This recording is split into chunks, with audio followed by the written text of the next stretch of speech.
Alors voilà pourquoi je vous ai dit que pour moi, il y a 3 causes principales qui te permettent de préserver ta foi. La première des choses, fréquente les mosquées. Au moins, alors je sais qu'il y a des gens qui travaillent, il y a des gens qui ne peuvent pas, il y a des gens qui habitent loin des mosquées, il y a des gens... Mais essaye au mieux de venir au moins une fois par jour à la mosquée. Et je peux vous dire que ça va sûrement changer votre vie si vous n'aviez pas l'habitude de venir une fois au moins par jour à la mosquée. Au moins une fois par jour. Tu travailles, salat al-isha à l'état, ou bien salat al-subh avant d'aller au travail, mais au moins une fois. Pourquoi? Parce que tu viens dans la maison de Dieu. Tu vas te ressourcer dans la maison de Dieu. Il y a des anges, al-malaïka, qui invoquent pour toi. C'est une recharge que tu fais. C'est une bonne piqûre de rappel. Et le prophète, alayhi salam, dans un hadith, rapporté par At-Tirmidhi, certains savants l'ont jugé faible, d'autres l'ont jugé Hassan. Il dit إذا رأيتم الرجل يتعاهد المسجد فاشهدوا له بالإيمان. Si vous voyez une personne qui fréquente les mosquées, qui a l'habitude de venir à la mosquée, attestez qu'il a la foi. Et tu vas voir que ça peut changer ta vie d'un point de vue spirituel si tu fréquentes au moins une fois par jour. Et pour les sœurs, bien sûr, c'est plus compliqué, souvent pour elles, etc. Et ce n'est pas obligatoire pour elles de venir. Mais au moins, on leur dit le Jumu'ah. Au moins que les sœurs viennent au moins au Jumu'ah, participer à la Jumu'ah.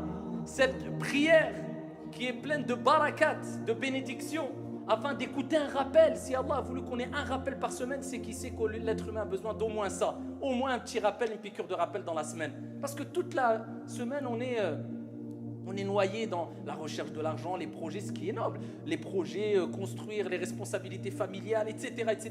Il faut cette piqûre, il faut se déconnecter un peu, au moins une fois par semaine. Deuxième des causes, c'est ad-du'a. Le prophète, alayhi salatu wassalam, il nous dit, la foi s'use, s'abîme dans le cœur comme s'abîme le vêtement. Demandez à Allah, fas'alullah, demandez à Allah de renouveler la foi dans vos cœurs. Ça, c'est un des meilleurs remèdes. C'est simple. Tu dis Allahumma jaddidil imana fi qalbi. Ou en français, oh Allah, renouvelle la foi dans mon cœur. Une fois par jour.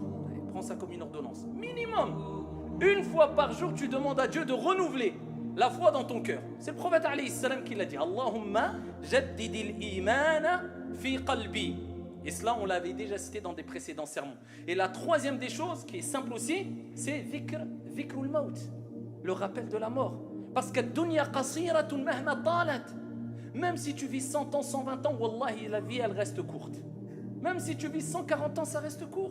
Si tu enlèves ta période de jeunesse, si tu enlèves le nombre d'heures que tu dors, si tu enlèves le nombre d'heures dans ta vie que tu as utilisé pour manger, si tu enlèves le nombre d'heures que tu as utilisé dans des loisirs, qu'est-ce qui t'a resté? Qu'est-ce qu'il te reste concrètement de ta vie? Donc la vie est très courte, surtout qu'aujourd'hui le temps passe très vite. Donc souviens-toi souvent et répète ce rappel qui est al-maut, la mort.